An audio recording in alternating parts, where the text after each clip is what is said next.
The mining drills stopped working at exactly 3 in the afternoon, and that was when everyone on Dust Rock Station knew something big was coming. The machines never stopped unless there was real trouble, and real trouble usually meant pirates, or worse.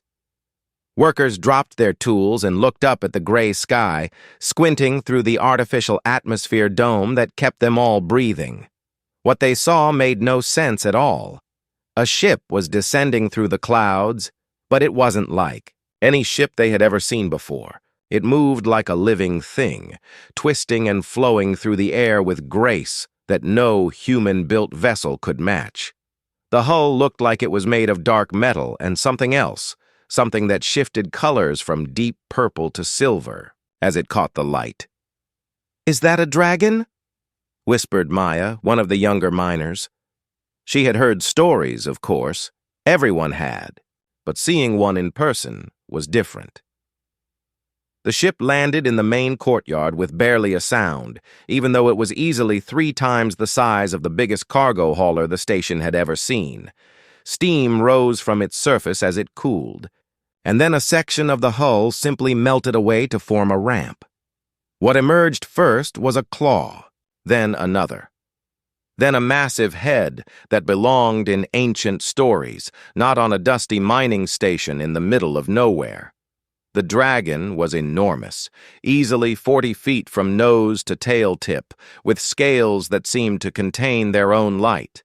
Cybernetic implants ran along her neck and shoulders, glowing with soft blue energy that pulsed in rhythm with her breathing. But what really caught everyone's attention was what she carried. Cradled gently in her front claws was a small human. Child, maybe 4 years old. He had messy brown hair and wore simple clothes that looked too big for him. The boy didn't cry or struggle or show any fear at all. He just sat there quietly, looking around with wide eyes that seemed to take in everything and nothing at the same time. Station Administrator Harris stepped forward on shaking legs. He was a practical man who dealt with quotas and supply shipments and worker complaints. He was not equipped to handle galactic royalty showing up on his doorstep. Your Majesty, he stammered, because even on a backwater mining station, everyone knew who Empress Karoleth was. She ruled 3 star systems and commanded fleets that could crack planets.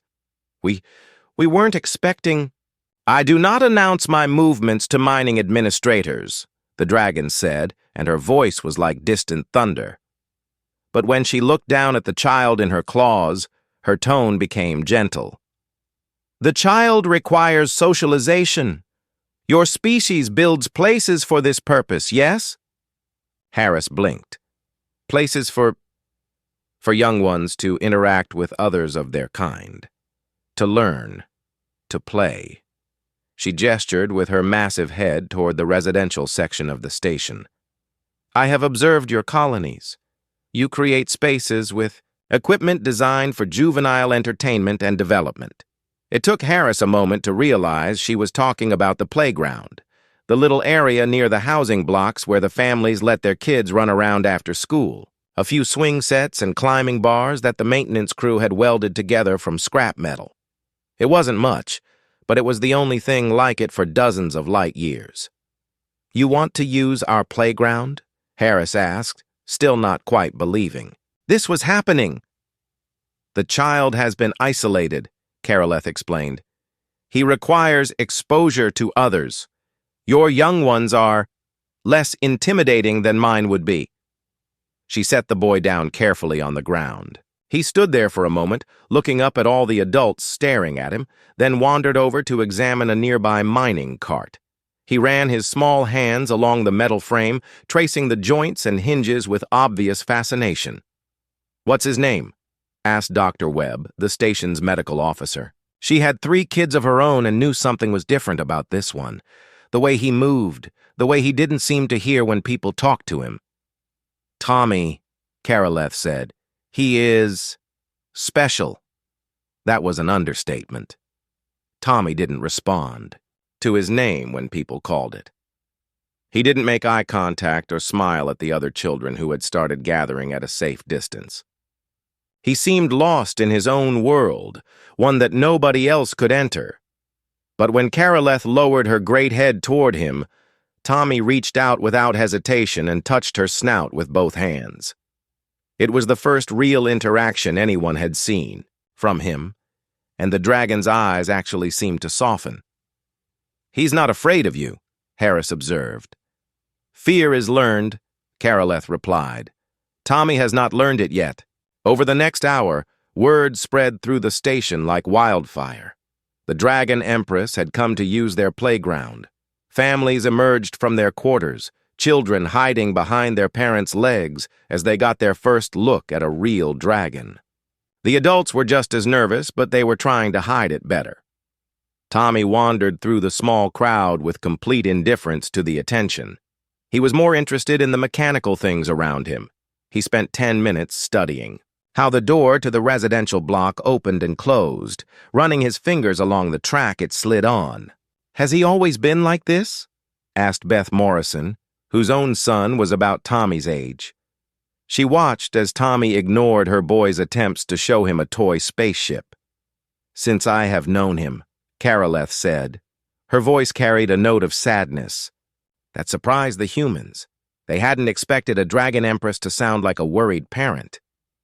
"He is between things, neither fully one nor the other." "One or the other what?" Harris asked. Karaleth studied the administrator for a long moment, as if deciding how much to reveal. "That is not a simple question to answer." As the day wore on, Tommy finally made his way to the actual playground equipment. The other children watched from a distance as he climbed onto a swing, but instead of trying to make it move, he crouched down and examined the chains that held it up. He traced each link with his fingers, tested how they connected to the seat. "He's looking at it like a puzzle," observed Maya, who had been watching the whole scene unfold. "Everything is a puzzle to him," Karaleth said quietly. When evening came and the other families started calling their children in for dinner, Tommy was still at the playground. He had moved from the swings to the climbing structure, but he wasn't climbing it. He was lying on his back underneath it, staring up at how the metal bars connected to each other. "Will you bring him back tomorrow?" Harris asked as Karaleth gently picked up the boy. "If you will permit it." "Of course. He's welcome here any time." Harris paused. "Your Majesty, can I ask, why here? Why our station? There must be better places, more appropriate places for someone like him." Karaleth looked around at the simple playground, the modest housing blocks, the industrial equipment everywhere. It wasn't much compared to the palaces and academies she could have taken Tommy to on any of dozens of worlds. "Sometimes," she said, "the most appropriate place is the one where no one expects anything more than acceptance." That night, after the dragon ship had departed, the people of Dust Rock Station sat in their common areas and tried to process what had happened. Children who had been too shy to approach Tommy that day now boasted about how close they had gotten to a real dragon.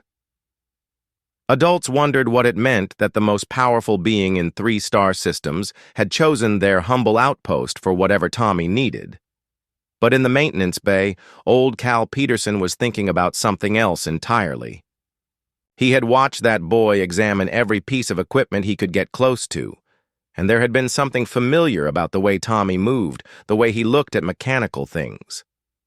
Cal had been fixing machines for 40 years. He knew the look of someone who understood how things worked, even when they couldn't explain it. Tommy had that look, but there was something else there too. Something that didn't quite fit. Tomorrow, Cal decided, he was going to pay more attention to the Dragon Empress and her strange little boy.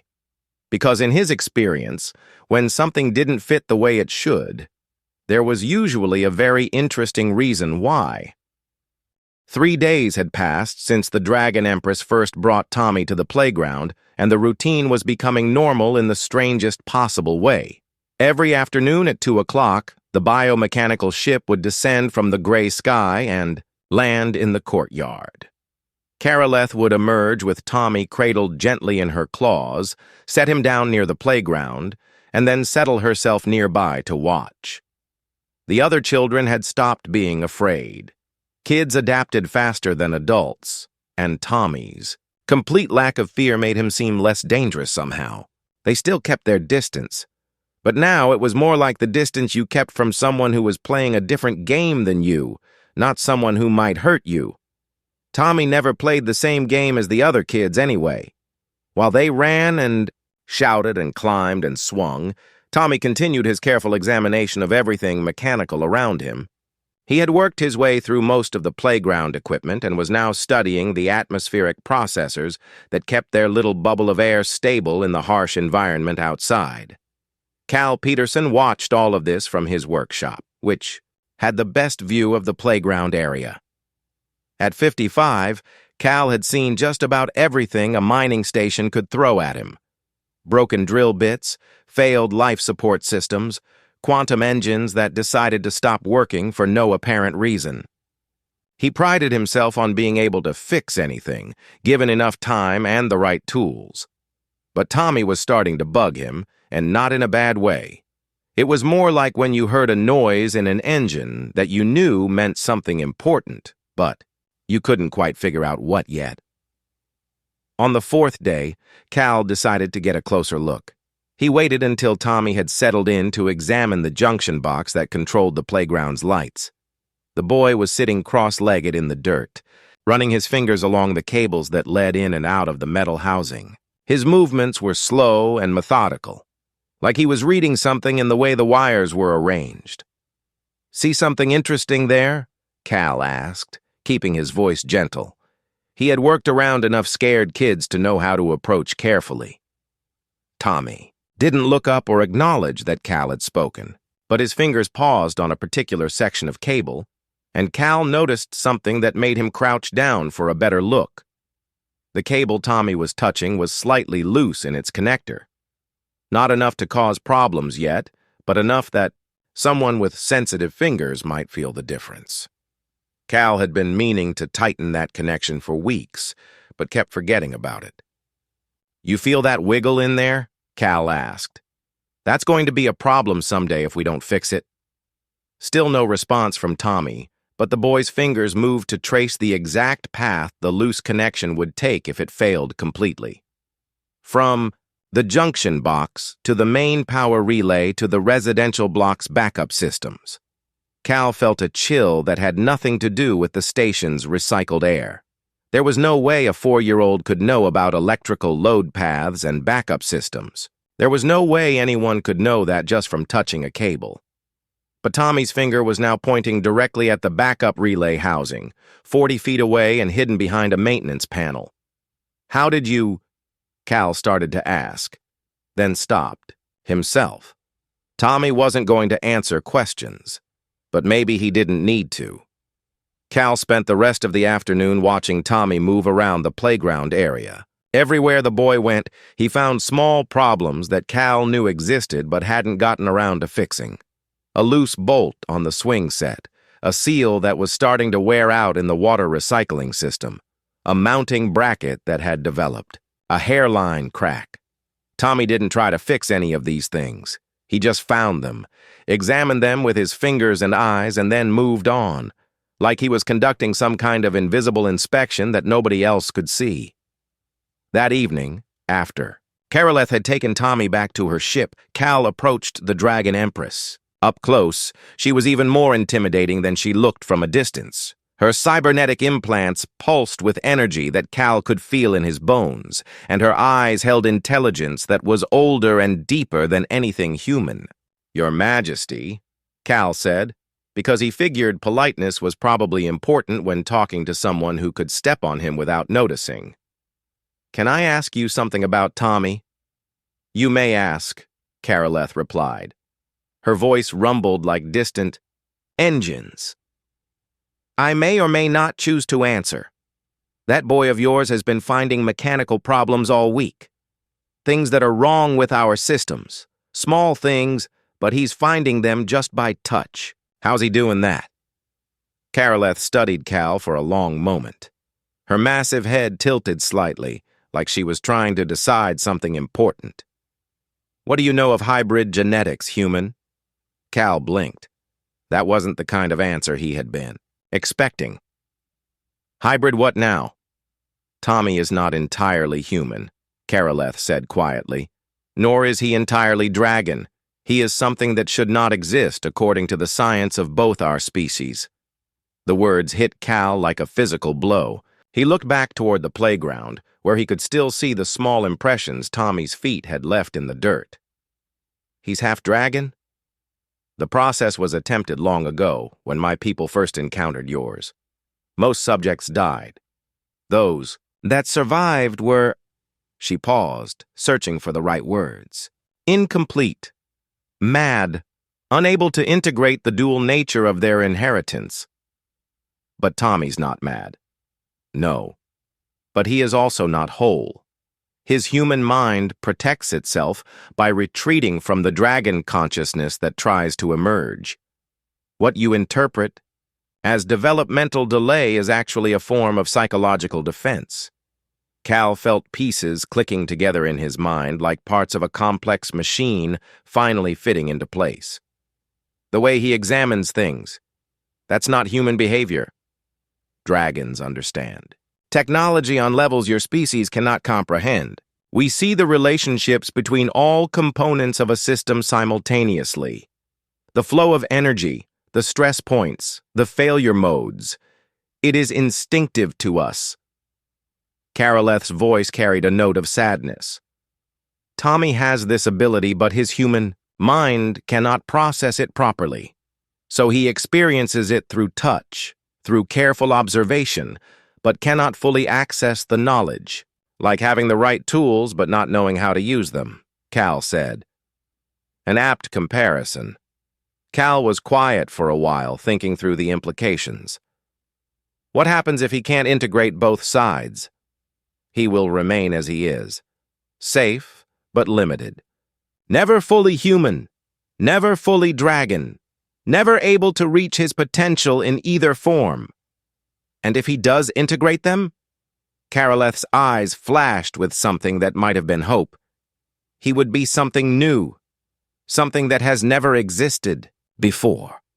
A bridge between our species that could change everything. But you haven't been able to make it work. I have tried everything my people know. Ancient rituals, meditation techniques, technological interfaces. Nothing works. Tommy's human nature resists dragon awakening methods, and human psychology cannot handle dragon consciousness without preparation. Cal looked back toward the empty playground, then at his workshop, then at the dragon Empress who ruled star systems, and could probably destroy his entire station with a thought. Your Majesty, he said slowly, has anyone ever tried approaching this like an engineering problem? Karaleth's massive head turned to focus entirely on Cal. Explain. Well, it seems to me that you've got two systems that need to work together, but they're not compatible as they are. In my line of work, when you've got compatibility issues, sometimes you need an interface, something that helps one system talk to the other. You are suggesting technological assistance. I'm suggesting we figure out why the systems aren't talking to each other and then build something to help them communicate. Tommy's got dragon abilities trying to work through human neurology. Maybe what he needs isn't ancient dragon wisdom. Maybe he needs human engineering. Karaleth stared at Cal for a long time. Her cybernetic implants pulsed faster, and Cal got the distinct impression that he was being evaluated by an intelligence that could calculate the orbital mechanics of entire solar systems. Finally, she spoke. You would be willing to attempt this? Ma'am, I've been fixing incompatible systems my whole career. This might be the most interesting challenge I've ever had. And if you fail? If you damage him in the attempt? Cal thought about Tommy sitting in the dirt, tracing electrical pathways with his small fingers, seeing problems that nobody else could detect but unable to communicate what he found. Respectfully, Your Majesty, seems to me he's already damaged. Question is whether we can help him get better. That night, Cal stayed up late in his workshop, sketching diagrams and making notes. He didn't know much about dragon biology or hybrid genetics, but he knew plenty about systems integration and compatibility problems. Somewhere in Tommy's small body, two incompatible systems were trying to work together. Cal had built a career on making incompatible systems cooperate. For the first time since the Dragon Empress had arrived, Cal felt like he was looking at a problem he might actually be able to solve. But first, he needed to understand exactly what he was working with. And that meant spending a lot more time observing Tommy, learning how his unique abilities worked, and figuring out why they weren't working better. Tomorrow, Cal decided, he was going to start treating Tommy like the most complex and important repair job of his career. 2 weeks into his unofficial study of Tommy, Cal had filled 3 notebooks with observations and still felt like he was missing something important. The boy's behavior wasn't random at all once you knew what to look for. Everything Tommy did followed patterns that reminded Cal of troubleshooting procedures he used on complex systems. When Tommy examined the playground equipment, he always started with the stress points, the joints that bore the most weight, the connections that handled the most movement. When he wandered around the station, he gravitated toward equipment that was running at the edge of its tolerances. The atmospheric processor that was due for maintenance. The gravity generator that had been making subtle vibrations for months. The power coupling that Cal knew would fail someday, but hadn't gotten around to replacing yet. Tommy found problems the way a scanner found metal. Automatically, without thinking about it, like he was built for it. Which Cal was beginning to realize he probably was. He doesn't see machines the way we do, Cal explained to Dr. Webb over coffee in the station's small cafeteria. When I look at that drill over there, I see individual components. Motor, power coupling, drill head, control systems. Tommy sees the whole thing as one connected system. Dr. Webb nodded thoughtfully. She had been observing Tommy, too, from a medical perspective. His brain scans are unusual, lots of activity in areas that normally don't develop until much later, in childhood. And some areas that don't typically show that kind of activity in humans at all. What kind of areas? Spatial processing, pattern recognition. There's also unusual connectivity between different brain regions, like his visual cortex is directly connected to parts of his motor planning system. Cal leaned forward. What would that do to someone? Theoretically, it might let them understand complex three-dimensional relationships just by looking at something. They could see how all the parts of a system connect and move without having to think through each connection individually. That sounds exactly like what Tommy's doing.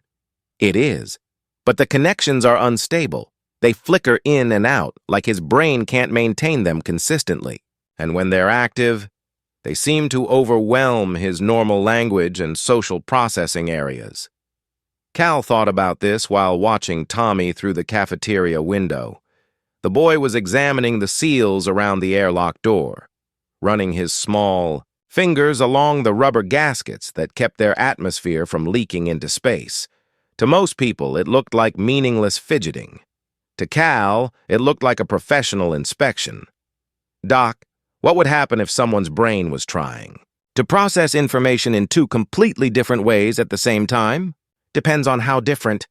Minor differences, you might get some confusion, maybe headaches. Major differences. She shrugged. The brain would probably shut down the newer processing method to protect the older, more established ones.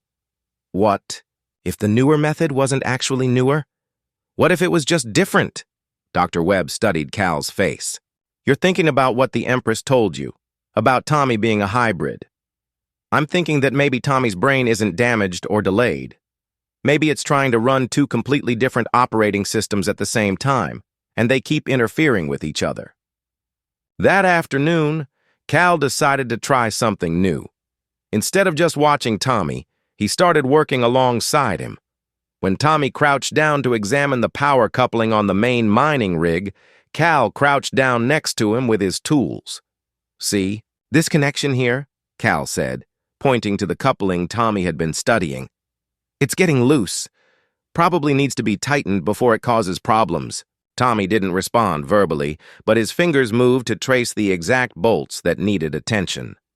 Without any guidance, he pointed to the specific tool Cal would need from his kit. "Yeah, that's the one," Cal said, pulling out the right wrench. "You've got good eyes for this stuff." As Cal worked, Tommy watched intently, not the way most kids watched adult work, with casual interest or boredom. Tommy watched like he was memorizing every movement, understanding not just what Cal was doing, but why it worked. When Cal finished tightening the coupling, Tommy immediately moved to the next potential problem area: a support bracket that had developed stress fractures from years of vibration. Again, Tommy's fingers found the exact spots where the metal was weakening. "You can feel that, can't you?" Cal asked. "The places where things are getting ready to break." Tommy looked up at Cal for just a moment. Eye contact. Brief, but it was there. "I think you understand a lot more than people realize," Cal continued, keeping his voice gentle. "I think you see how all this stuff works together, but you can't tell anyone about it because the words don't come out right." Tommy's hand moved to rest on Cal's toolkit. His fingers traced the outline of each tool through the fabric, like he was cataloging their shapes and purposes. Over the next few days, Cal and Tommy developed an odd kind of partnership. Cal would bring his tools to whatever area Tommy was examining, and Tommy would guide him to problems that needed fixing.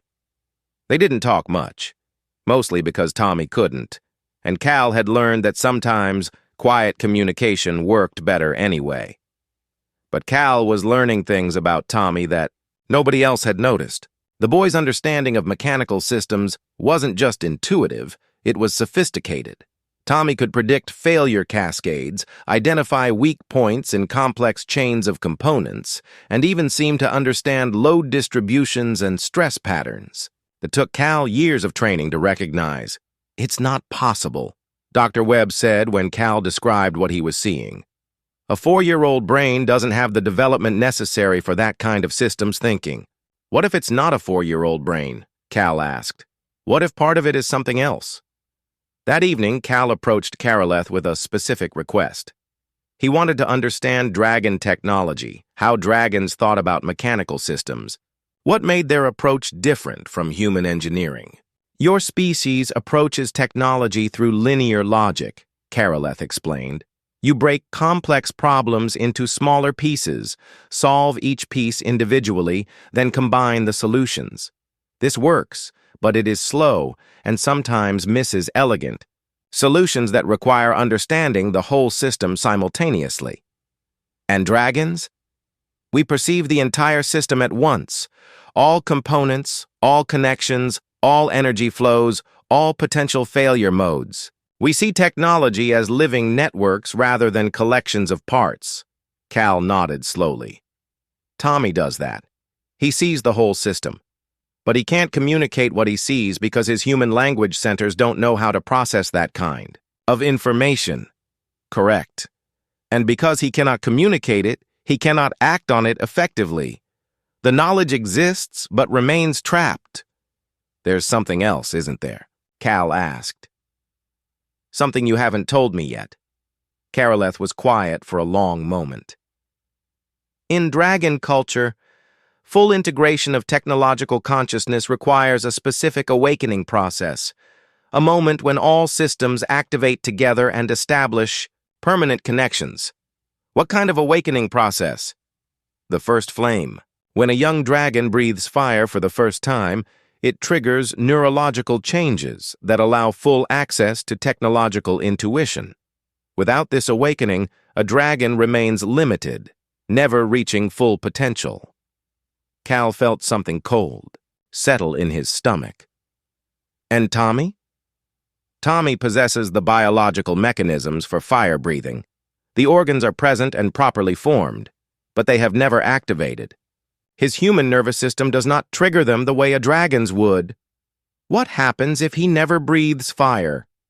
"He remains as he is, partially functional in both aspects of his nature, but never fully integrated, never able to truly communicate what he perceives or act on his understanding in meaningful ways."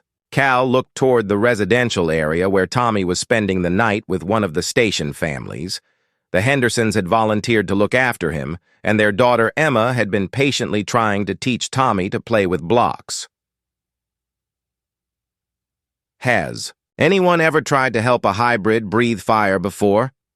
Tommy is the first hybrid to survive long enough for the attempt. Previous subjects either died in infancy or never developed the neurological complexity necessary for integration. So we're making this up as we go along. Yes. Cal rubbed his face with both hands. Your Majesty, I need to know something. If we can't figure this out, if Tommy never integrates properly, what happens to him? He will live a long life. Hybrids age more slowly than humans. But he will always be isolated, always be different, always be alone in ways that neither fully human nor fully dragon individuals can understand. And if we do figure it out, then he becomes something new, something that has never existed, a being who can bridge the gap between our species and show both of our peoples possibilities we never imagined. That night, Cal sat in his workshop staring at his notebooks full of observations about Tommy. Somewhere in all of this information was the key to helping the boy achieve his full potential. The question was whether a middle-aged human mechanic had any business trying to solve a problem that involved alien biology and neurological processes nobody fully understood.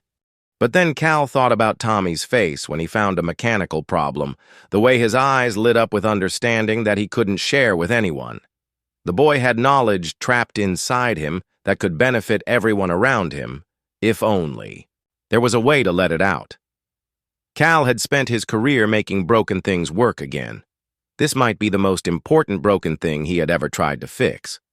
Tomorrow, he decided, he was going to start figuring out how to help a half-dragon child breathe fire for the first time in history. Medical scanners hummed to life in ways they were never designed for as Cal fed dragon physiological data into systems built to analyze human anatomy.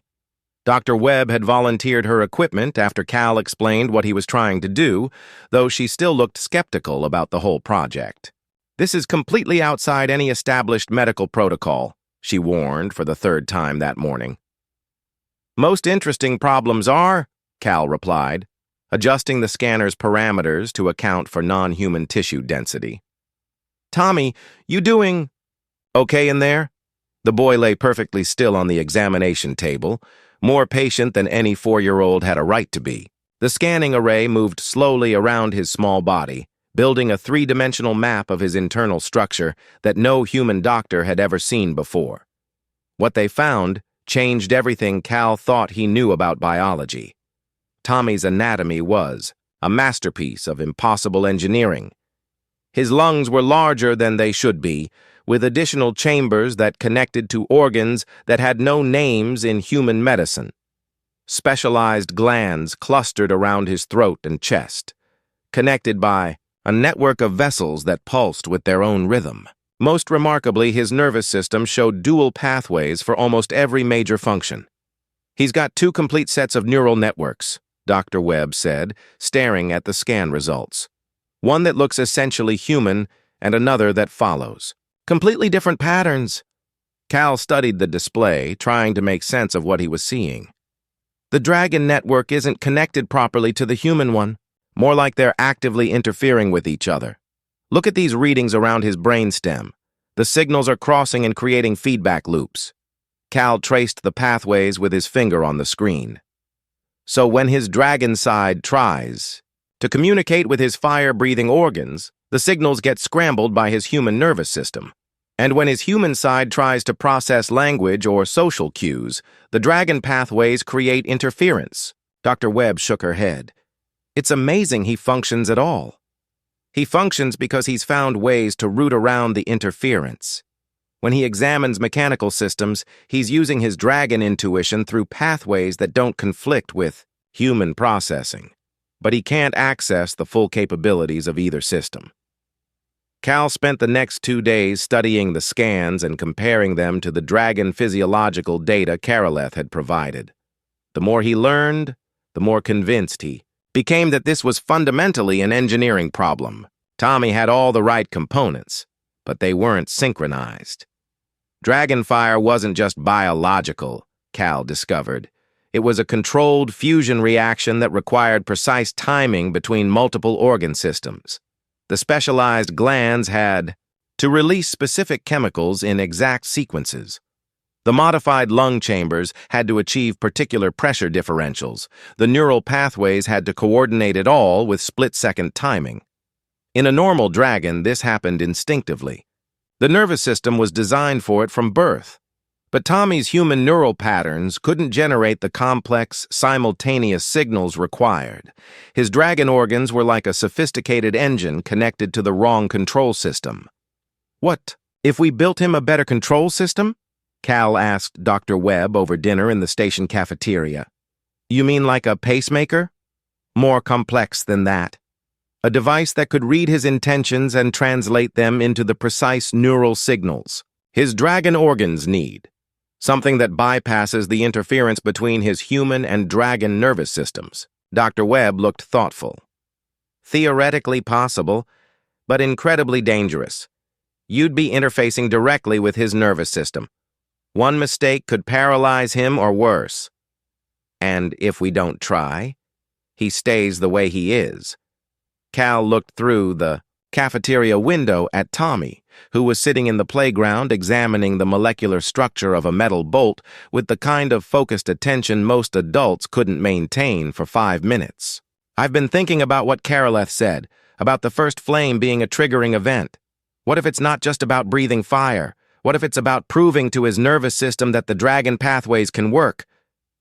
You mean like a successful test that convinces his brain to accept the dragon processing methods? Exactly. Right now, his human brain is protecting itself by suppressing the dragon systems because they seem chaotic and unreliable.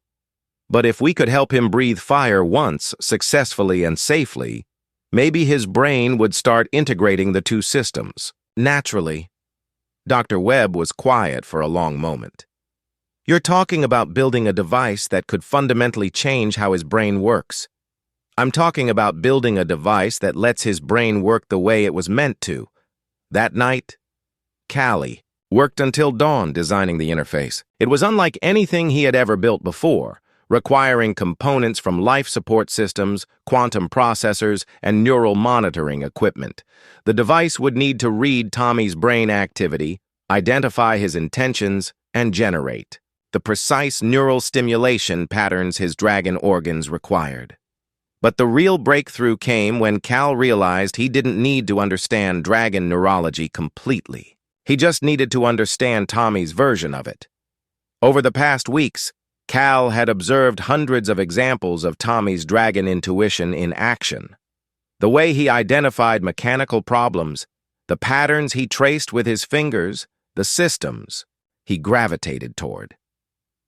All of that was his dragon consciousness, trying to express itself through limited pathways. Cal could use those observed patterns to calibrate the interface. Instead of guessing what signals Tommy's dragon organs needed, he could base the device on what Tommy was already trying to do. The next morning, Cal presented his plans to Karoleth.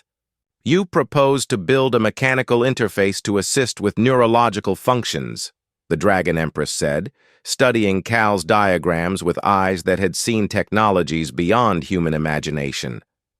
Temporarily, Cal emphasized. Just long enough to help him achieve first flame. After that, his brain should start integrating the systems naturally. And if your calculations are incorrect? If the device fails or causes damage?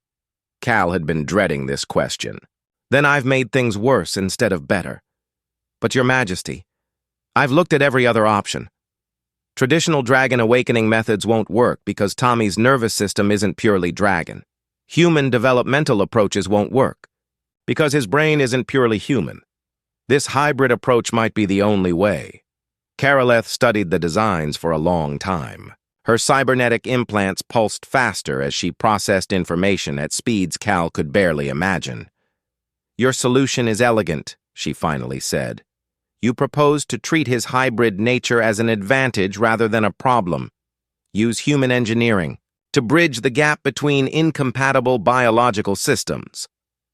Tommy's already shown us he can do things neither pure humans nor pure dragons can do. He just needs help accessing those abilities. The device you describe would need to be built with extraordinary precision. The tolerances are smaller than most human manufacturing can achieve. Cal had thought about this too. I'll need help from you, from Dr. Webb, probably from other people on the station. This isn't something I can do alone. You are asking me to risk the only successful hybrid in recorded history on an untested technology built by a mining station mechanic. The words hung in the air between them. Cal felt the weight of what he was proposing. Tommy wasn't just Karaleth's ward or an interesting medical case. He was the bridge between two species, the proof that cooperation was possible, the hope for a future neither humans nor dragons could achieve alone. Yes, Your Majesty, Cal said quietly. That's exactly what I'm asking. Karaleth looked toward the playground where Tommy was conducting his daily examination of the station's infrastructure. The boy had found a loose connection in the communication array that morning, guiding Cal to it with the same patient precision he showed for everything mechanical. Very well, she said. We will attempt your solution. But understand, human, that if this fails, if Tommy is harmed by your device, the consequences will extend far beyond this station. Cal nodded. He understood the stakes. But as he watched Tommy trace the path of electrical current through a control panel with his small fingers, seeing connections and patterns that would take Cal hours to analyze, he knew they had to try. Tommy deserved the chance to be whole. And maybe, just maybe, human engineering could give him that chance. Empty cargo containers had been stacked around the edges of Bay 7 to create safety barriers. Though everyone knew that if something went seriously wrong, sheet metal wouldn't make much difference. Most of the station's population crowded. Behind the protective barriers, watching the small platform Cal had set up in the center of the bay. Tommy sat cross-legged on a simple metal chair, looking tiny and vulnerable with Cal's biomechanical interface attached to his neck and temples. The device was no bigger than a deck of cards, but it had taken 3 weeks and the combined expertise of the entire station to build. Crystalline processors borrowed from the quantum communication array.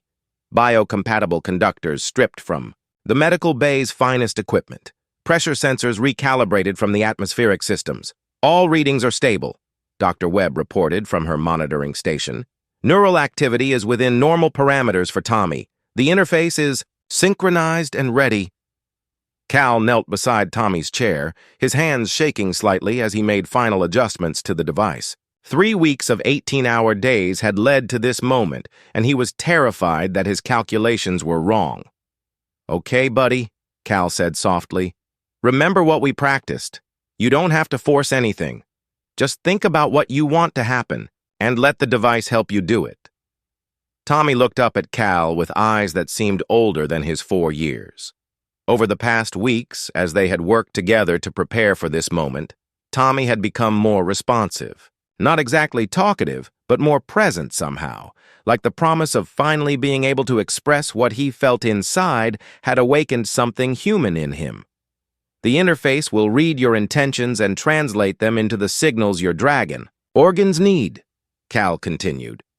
All you have to do is want to breathe fire. The device will handle the technical parts.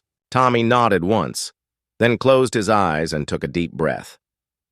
The interface began to glow softly as it detected the first stirrings of intention in Tommy's nervous system. Cal watched the readouts on his portable monitor, seeing the device identify and amplify the weak dragon neural patterns while filtering out the human interference that had blocked them for so long. For a moment, nothing happened. Tommy sat perfectly still, breathing normally, the interface humming quietly as it processed his neural activity. Then the readings changed. Something's happening, Dr. Webb called out. I'm seeing activation in organ systems that have never shown activity before. The interface began pulsing faster as it detected Tommy's dragon organs responding to properly formatted neural signals for the first time in his life. Chemical glands activated in sequence. Modified lung chambers began building. Pressure. Neural pathways that had been dormant suddenly blazed with activity. But something was wrong. The readings were climbing too fast. Cal. Dr. Webb's voice carried a note of warning.